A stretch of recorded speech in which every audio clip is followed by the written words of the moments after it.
Hello everyone, आज के इस वीडियो में मैं सिल्क साड़ी फैब्रिक से ट्राउज़र की कटिंग एंड स्टिचिंग बताऊंगी। और इसमें हम कोई भी लाइनिंग का यूज़ नहीं करेंगे क्योंकि फैब्रिक सी थ्रू नहीं है। तो सेम साड़ी से मैंने अनारकली भी स्टिच किया है, डिस्क्रिप्शन में उसका लिंक दे दिया है, वहाँ से आप चेक कर लेना उसकी स्टिचिंग भी। तो सबसे पहले हम ट्राउज़र फ्रंट पार्ट की कटिंग करने के लिए फैब्रिक को डबल फोल्ड में रख लेंगे और ऊपर से हम 2 इंच इलास्टिक के लिए छोड़कर स्केल से सीधा कर लेंगे। उसके बाद वेस्ट की मार्किंग के अकॉर्डिंग मैं यहाँ पर 12 इंच पर मार्क कर रही हूँ। 12 इंच पर मार्क करने के बाद यहाँ इस तरफ से नीचे भी हम 12 इंच पर मार्क करेंगे और आगे की तरफ 2 इंच पर मार्क करेंगे और इस तरीके से कर्व का शेप देंगे। यहाँ पर ऊपर जो हमने लाइन ड्रॉ किया है वहाँ से हम रेडी लेंथ मार्क करेंगे। तो यहाँ पर मैं 36 इंच पर मार्क कर रही हूँ। इस तरीके से हम दोनों साइड से मार्क कर लेंगे और उसके बाद लाइन से सीधा कर लेंगे इसको। इस लाइन के नीचे से 2 इंच मैं स्टिचिंग मार्जिन भी ऐड कर रही हूँ। अब यहाँ ऊपर की साइड से मैं मेज़र करूँगी तो यहाँ पर हमारा 14 इंच है, तो नीचे भी 14 का हाफ आएगा 7 इंच। तो वहाँ पर बीच में मार्क करूँगी 7 इंच पर। तो नीचे की साइड पर मुझे 8 इंच की मोहरी रखनी है, तो उसका हाफ मैं 4 इंच दोनों साइड पर इस तरीके से मार्क कर लूँगी। और मार्क करने के बाद हम अपने स्केल से इस तरीके से कर्व देते हुए ऊपर की तरफ जॉइंट कर लेंगे। तो इस तरीके से ट्राउज़र की फ्रंट पार्ट की हमारी मार्किंग हो गई है। अब हम इसकी कटिंग कर लेते हैं। ट्राउज़र की फ्रंट पार्ट की कटिंग करने के बाद हम इसके बैक पार्ट की कटिंग करेंगे। तो बाकी का जो हमारे पास साड़ी का फैब्रिक है उसको हम सीधा कर लेंगे। तो यहाँ पर मैंने जो आंचल वाला पार्ट था ना, थोड़ा सा बचा हुआ था इसके पल्लू का पार्ट, वो ले लिया है क्योंकि इस डिज़ाइन को मुझे कहीं भी यूज़ नहीं करना था। तो फैब्रिक को डबल फोल्ड करने के बाद उसके ऊपर फ्रंट पार्ट को मैंने रखा है। बैक के पार्ट को हम फ्रंट के पार्ट से ऊपर से 2 इंच एक्स्ट्रा रखेंगे और आगे भी इस तरीके से 2 इंच एक्स्ट्रा लेकर के मार्क करेंगे।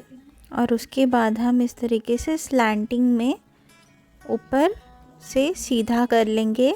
इस तरीके से इस तरफ भी हम आगे 2 इंच एक्स्ट्रा करते हुए इस तरीके से मार्क कर लेंगे।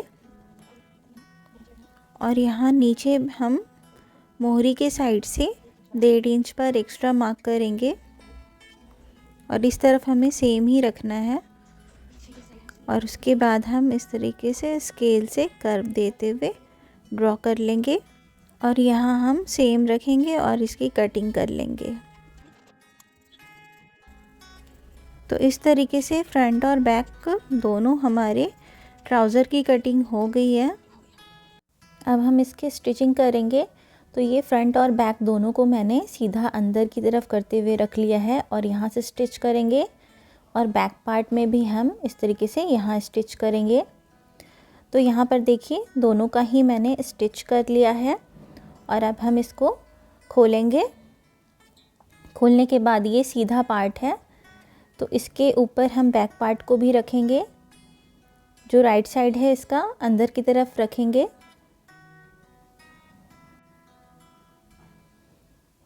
और उसके बाद राइट पार्ट को हम अंदर की तरफ रखने के बाद यहाँ से साइड से स्टिच करेंगे। इस तरफ भी हम सेम स्टिच कर लेंगे और उसके बाद नीचे के साइड भी हम अपने लेंथ के अकॉर्डिंग, जितना मैंने 2 इंच एक्स्ट्रा रखा था, तो नीचे फोल्ड करके स्टिच कर लेंगे।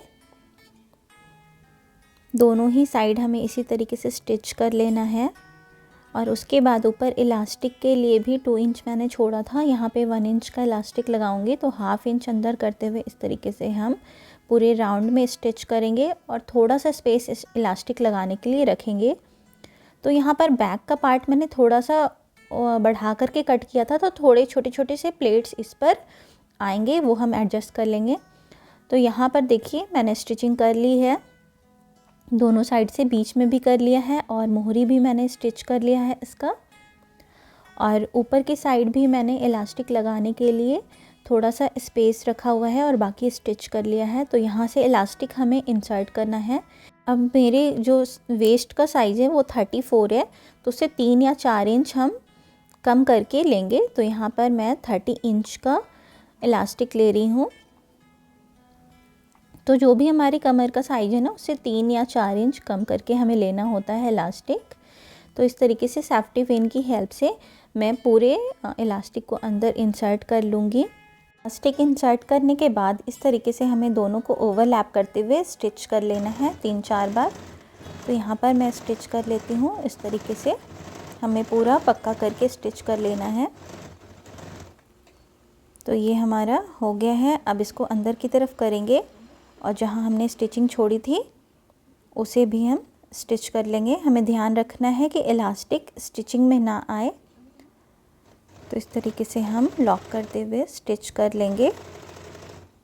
तो इलास्टिक को मैंने अंदर करके स्टिच कर लिया है। अब इसको खींच करके हम पूरे को इस तरीके से सारी तरफ एडजस्ट करेंगे इलास्टिक, ताकि सेम बराबर आए। और उसके बाद इलास्टिक को हमें इसमें अटैच करना है साथ में, कि वो अपनी जगह से हिले ना। तो हम यहाँ पर फैब्रिक को खींचते हुए इलास्टिक पूरा स्ट्रेच होना चाहिए, उसके बाद स्टिच लगाएंगे। तो ध्यान रखें, हमें फैब्रिक को स्टिच करके ही करना है ताकि इलास्टिक स्ट्रेच होए और उसके बाद उस पर स्टिचिंग आए। तो इस तरीके से इलास्टिक अपनी जगह पर फिक्स हो जाता है, वो अंदर से मुड़ता नहीं है। तो पूरे में हम एक राउंड इस तरीके से लगा लेंगे और इस तरीके से हमारा ट्राउज़र जो है वो कंप्लीट हो गया है। इसमें मैंने कोई भी लाइनिंग का भी यूज़ नहीं किया है। ये देखिए कितना ही अच्छा ट्राउज़र बना है। आप चाहें तो इसमें लाइनिंग भी लगा सकते हैं, बट मुझे कोई यूज़ नहीं लगा इसमें, क्योंकि इसका फैब्रिक ज़्यादा सी थ्रू नहीं है। अब यहाँ पर दोनों जो स्टिच है ना, उसको मैंने इस तरीके से पकड़ा है और फोल्ड कर रही हूँ। तो ये देखिए हमारे ट्राउज़र के शेप में आ गया है। वीडियो अच्छा लगे तो इसे लाइक एंड सब्सक्राइब।